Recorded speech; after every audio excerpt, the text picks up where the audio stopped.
La parole est à vous. 20 21 44 48 20 27 84 87.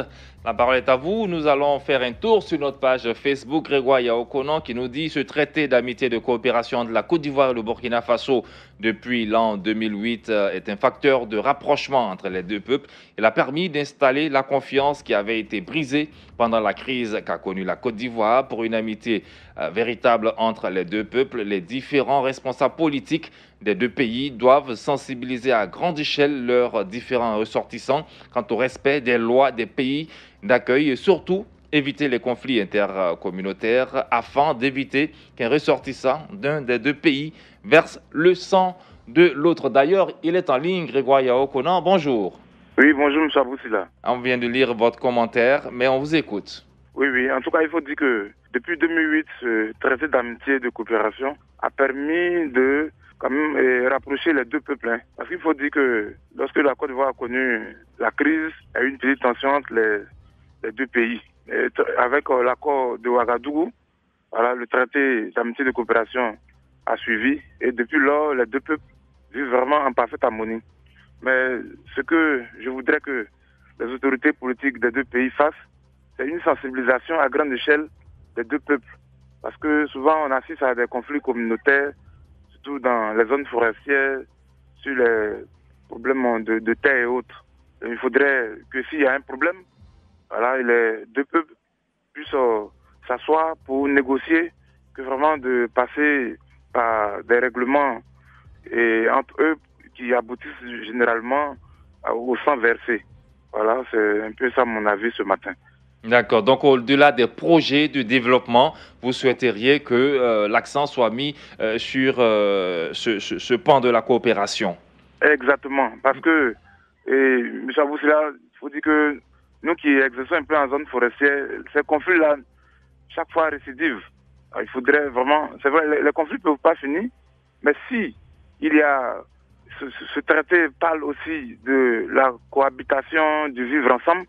Quels que soient ces conflits, les gens vont s'asseoir pour régler, que de passer par des actes qui, parfois, arrivent à ôter la vie de leur prochain. D'accord. Je pense que ce n'est pas vraiment intéressant. Okay. Merci beaucoup, Grégoire Yaokonon, qui nous appelait de Boaké. Koulibaly Tiemoko, lui, est à Sassandra. Tiemoko, bonjour.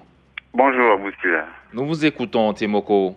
Aboussila, je pense que 10 ans, ça se fait déjà dans la mesure où il y a eu 70 accords qui ont été signés, et celui-là dans plusieurs domaines d'activité.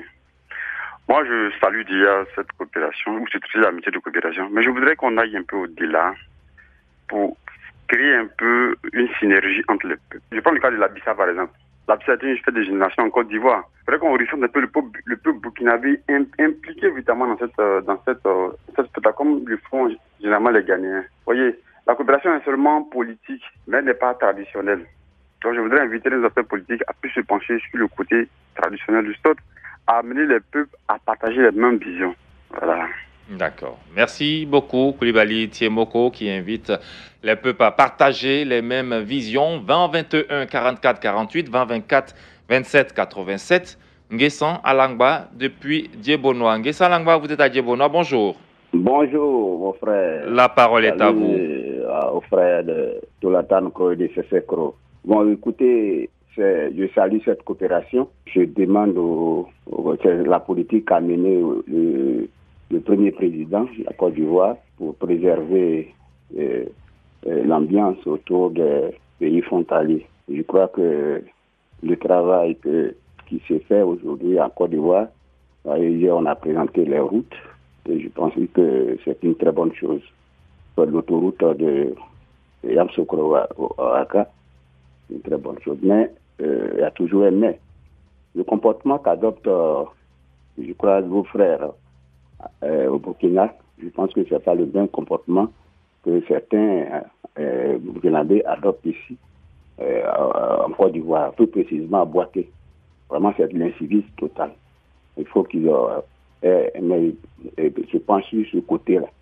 Et puis, je demande aussi à nos pontes de la politique de tout faire pour mettre en œuvre, pour ne pas que ces travaux qui sont en train d'être faits soient c'est le calendrier grec. Parce que s'il n'y a pas la paix, tout cela va s'arrêter. Et ça ne serait pas bon pour les Ivoiriens. Et justement, le TAC est un vecteur de promotion des valeurs telles que la paix, le vivre ensemble. Et notre coopération, il faut le dire, se bonifie au fil des années, en tout cas depuis la signature de cet accord de coopération.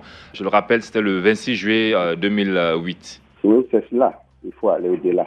Il faut faire tout. C'est vrai, il est bien de faire les travaux, mais si l'ambiance entre les hommes n'est pas au beau fixe, je pense que tout cela sera abattu en brèche. Donc, je salue cette coopération. Vivement que cela se dépose. Nous vous saluons également et nous saluons toute la population de Djébonois. Michel Quadio est à Brobo, c'est dans la sous-préfecture de Bouaké. Michel, bonjour.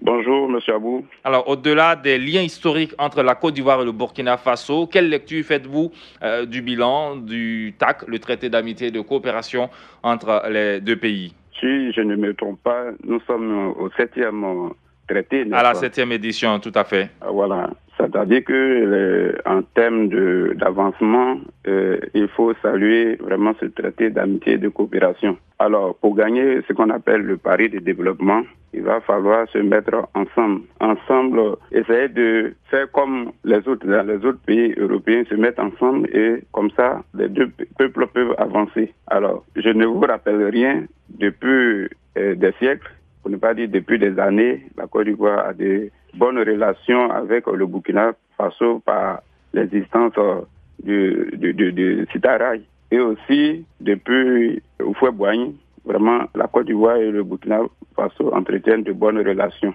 D'accord. Merci beaucoup, Michel. On va donner la parole maintenant à Emmanuel Orso, qui nous appelle de Trècheville. Orso, bonjour. Bonjour, M. Aboussila. Bonjour à vous. Je prends la parole pour vous dire que ces deux pays, vraiment, ça fait depuis longtemps qu'on est ensemble. Et puis, les échanges que nous faisons au niveau de commerce se feront toujours. Dans cette configuration, je pense qu'il y a un déficit au niveau de la Côte d'Ivoire et le Burkina. On n'a pas la même puissance économique. Je prends la partie où, en France, l'Allemagne et la France, ce sont des puissances économiques qui entraînent les autres.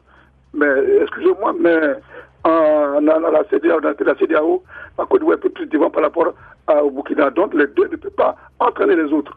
Je crois que si c'est le Nigeria ou c'est le Sénégal, on peut entraîner les autres.